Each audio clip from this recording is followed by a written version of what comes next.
সন্তোষ জাহ্নবী উচ্চ বিদ্যালয়ের কিছু কথা। প্রায় 152 বছর আগে 1870 সালে টাঙ্গাইলের শম্ভুশয়ানীর মহিলা জমিদার বিদ্যোৎসাহী শ্রীমতী জাহ্নবী চৌধুরানী অত্র এলাকার জনগণের মধ্যে শিক্ষার আলো পৌঁছে দেয়ার লক্ষ্যে জমিদারির অর্থে নিজ বসতবাড়ির আঙ্গিনায় প্রায় 4.50 একর জায়গায় তারই নামে প্রতিষ্ঠা করেন সন্তোষ জাহ্নবী উচ্চ বিদ্যালয়।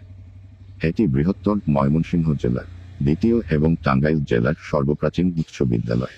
তিনি উপস্থিত ঈশ্বরচন্দ্র বিদ্যাসাগর মহাশয়ের পরামর্শ ও পরিকল্পনা মোতাবেক 3 ফুট দীর্ঘ চুন সুবির 24 ইঞ্চি দেয়ালে 20 ফুট উচ্চতা বিশিষ্ট সুদৃঢ় ও সুদৃশ্য মনোরম পাকা অট্টালিকা নির্মাণ করেন, যা আজও ঐতিহ্য ও বিস্ময়ের নিদর্শন। সময় নিরূপণের সুবিধার্থে বিদ্যালয়ের সম্মুখস্থ সূর্যগড়ি, সানদিয়াল, বিশাল দিঘি এবং এর পারিপার্শ্বিক প্রাকৃতিক সৌন্দর্য বহু পর্যটকদের দৃষ্টি আকর্ষণ করে। বিদ্যালয়ে অবস্থানকালীন সময়ে শিক্ষার্থীদের স্বাচ্ছন্দ্যের প্রতি লক্ষ্য দেখে জালানবিহীন এবং দৈর্ঘ্য ও প্রস্থ বরাবর সমান্তরালভাবে স্থাপিত 101টি বিশালাকৃতি দরজা বিশিষ্ট প্রসাদোপম ইমারতটি সেকালের মতো আজও কাছের ও দূরের শিক্ষিত জনসাধারণের দর্শনীয় বিদ্যাপীঠ। শ্রীমতী স্নেহনী চৌধুরানী কর্তৃক প্রতিষ্ঠা বিদ্যালয়টির স্থায়িত্ব রক্ষাকল্পে পরবর্তী সময়ে তারই পুত্রবধূ জমিদার শ্রীমতী দীনমণি চৌধুরানী আজ থেকে 100 বছর পূর্বে অবিভক্ত ভারতবর্ষের তৎকালীন মোমেনশাহী জেলার ম্যাজিস্ট্রেট বাবু রমেশচন্দ্র দত্তকে চেয়ারম্যান করে বৈকুণ্ঠনাথ দীনমণি ট্রাস্টি ফান্ড নামে একটি ফান্ড গঠন করে। উক্ত ফান্ডে সর্বমোট 3,63,000 টাকা সংগ্রহ করেন। এই টাকা কলকাতার ইম্পেরিয়াল ব্যাংক অব ইন্ডিয়া শাখায় জমা হয়েছিল এবং উক্ত টাকার লভ্যাংশ 1955 সন পর্যন্ত বিদ্যালয়ে ফান্ডে জমা হয়েছিল। এভাবেই ব্রিটিশ আমলের সর্বশেষ সময় পর্যন্ত কোন রকম সরকারি সহযোগিতা ছাড়াই সন্তোষ জাহ্নবী স্কুলের অর্থের প্রয়োজন মেটানো হতো। এরপর অজ্ঞাত কারণে উক্ত অনুদান বন্ধ হয়ে যায়। এই বিদ্যালয়ের প্রয়োজনীয় সরঞ্জাম, আসবাবপত্র ও বিজ্ঞান শিক্ষার সহায়ক দ্রব্যাদি বিদ্যালয়ের প্রতিষ্ঠালগ্ন থেকেই জমিদারগণ বিদ্যালয়ের জন্য সংগ্রহ করেন।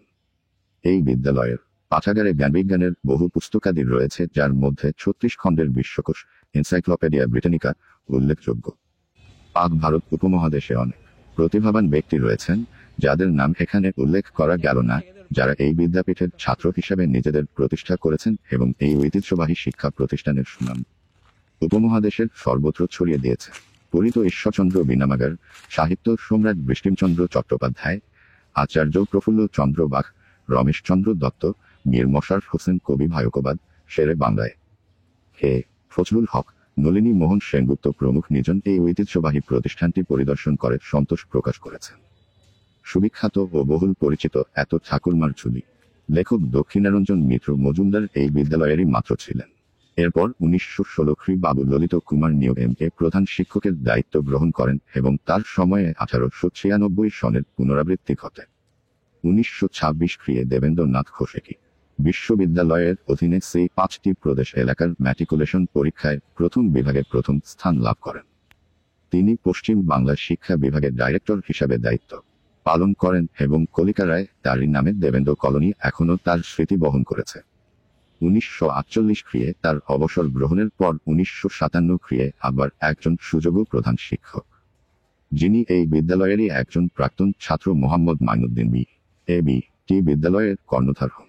একজন দক্ষ প্রধান শিক্ষক হিসেবে তার কৃতিত্বের নিদর্শন হল তার সময়ে ঢাকা বোর্ডের অধীনে 1965 সালে নিতাই দাস পাল এবং 1969 সালে আশিস কুমার পাল এস.সি পরীক্ষায় মানবিক শাখায় প্রথম বিভাগে প্রথম হয়ে বিদ্যালয়ের গৌরব ভাজুন্য রাখেন।